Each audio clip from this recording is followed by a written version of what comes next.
এবার সামনেই 2025 আইপিএল এর নতুন মৌসুম, তাই টাইটেল ধরে রাখার চ্যালেঞ্জ কলকাতা নাইট রাইডার্সের সামনে।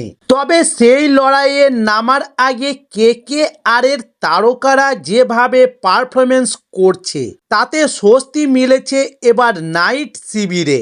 কারণ কেকেআর এর একাধিক ক্রিকেটার জাতীয় দলে কামব্যাকের পর থেকেই এবার ভয়ঙ্কর হয়ে উঠেছেন কেকেআর এর মিস্টি স্পিনার বরুণ চক্রবর্তী। তবে একের পর এক ম্যাচে তার স্পিনের মায়াজালের কাছে অসহায় আত্মসমর্পণ করছে প্রতিপক্ষের ব্যাটাররা।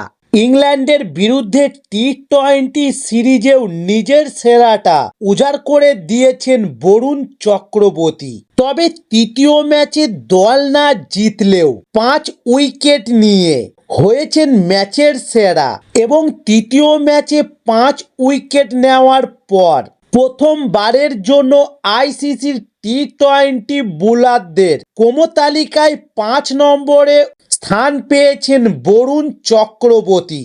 তাই এক লাফে 25 ধাপ উপরে উঠেছে কেকেআর এর তারকা এবং একসময় জাতীয় দল থেকে বাদ পড়ার পর যেভাবে কামব্যাক করেছে বরুণ, তাই তার প্রশংসায় পঞ্চমুখ সকলেই এবং র্যাঙ্কিংয়ে 5 নম্বরে উঠে খুশি বরুণ নিজেও।